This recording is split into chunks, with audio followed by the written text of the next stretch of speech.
Guys YouTube channel JP teaching में आप सभी का स्वागत। मैंने पिछले वीडियो में आपको नॉन फाइनाइट वर्ब और फाइनाइट वर्ब के बारे में बताया था और आज मैं आपको नॉन फाइनाइट वर्ब्स के काइंड्स बता रहा हूँ, प्रकार बता रहा हूँ, टाइप बता रहा हूँ। तो kinds of non finite verbs आपको बता दूँ, नॉन फाइनाइट वर्ब्स 3 प्रकार की होती हैं। कितने प्रकार की होती हैं? 3 प्रकार की। और इनके नाम क्या है? These name are the infinitive, the gerund, the participle। ये आपके 3 जो फॉर्म दिए हुए हैं, 3 नेम जो दिए हुए हैं, द इन्फिनेटिव और द gerund और द पार्टिसिपल, ये नॉन फाइनाइट वर्ब्स के प्रकार हैं। तो आप देखते हैं, इसके बाद हम देखते हैं इनकी अलग अलग पहचान कैसे पता करेंगे एग्जाम में कि ये जीरेंड है, कि ये पार्टिसिपल है, कि ये आपका इन्फिनेटिव है। तो देखिए इन्फिनेटिव की जो पहचान वो ये है कि टू होगा और इसके बाद वर्ब की फर्स्ट फॉर्म होगी। अगर किसी सेंटेंस में टू और वर्ब की फर्स्ट फॉर्म दिया हुआ है तो आप उसमें टिक कर सकते हैं कि ये इन्फिनेटिव है। जैसे कि सभी 5 सेंटेंस दिए हुए हैं, to read, to read, to read, to read और टू डिवाइड।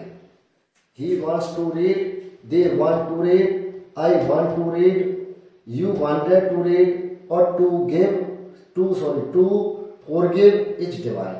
ये जो अंडरलाइन किए हुए हैं ये सभी क्या है? ये इन्फिनेटिव के उदाहरण हैं।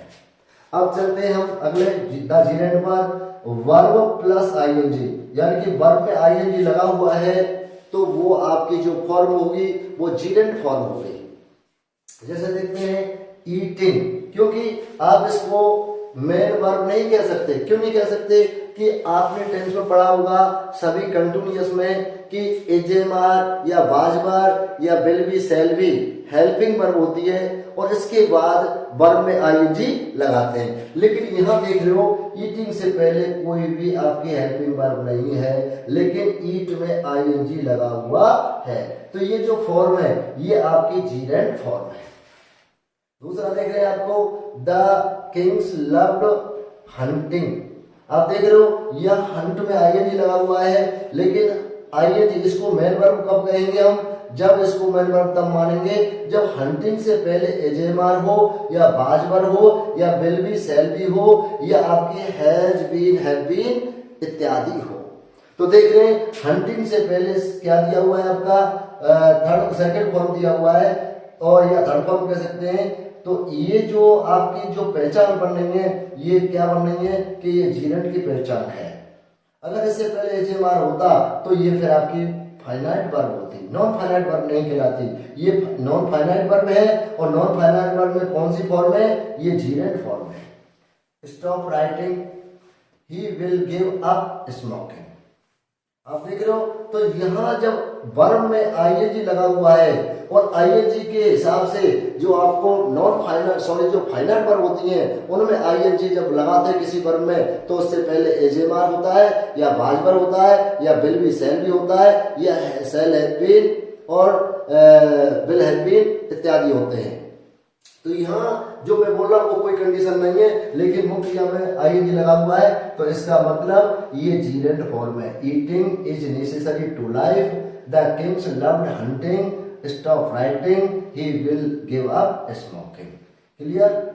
इसके बाद आते हैं हम पार्टिसिपल। पार्टिसिपल अपने आप में भी 3 प्रकार के होते हैं। कितने प्रकार के होते हैं? 3 प्रकार के होते हैं। ये जो पहला बता रहे हैं हम वर्ब प्लस आईएनजी, ये आपका प्रेजेंट पार्टिसिपल है। इसके बाद थर्ड फॉर्म ऑफ वर्ब जो बता रहा हूं ये आपका पास्ट पार्टिसिपल कहलाएगा और इसके बाद having plus third form of verb ये आपका जो होगा ये आपका जो होगा परफेक्ट पार्टिसिपल होगा।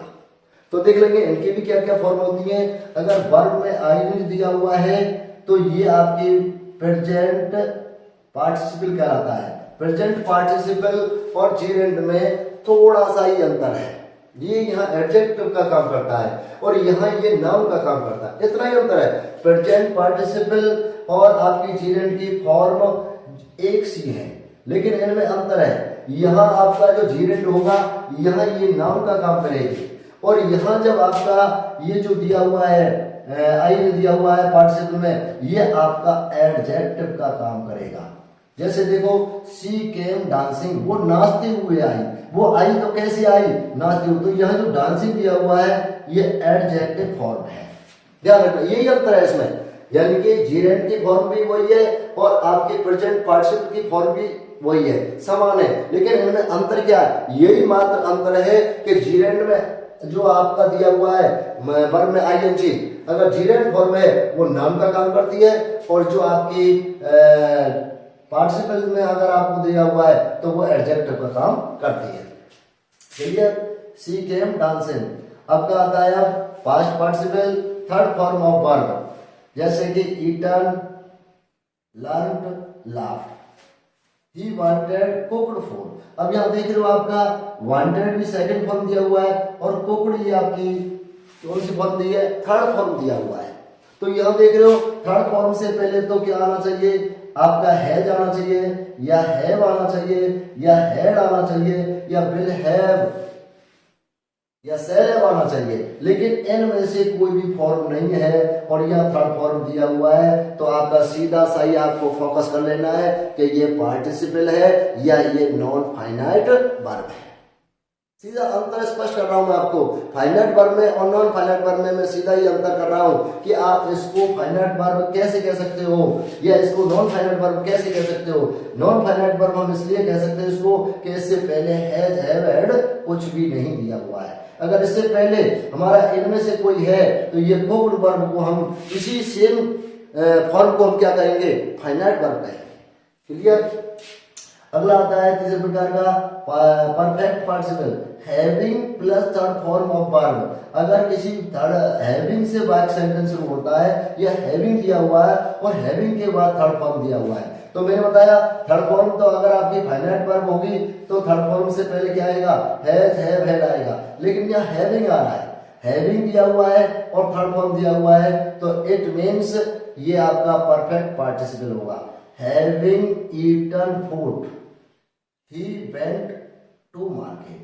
Having eaten food, he went to market.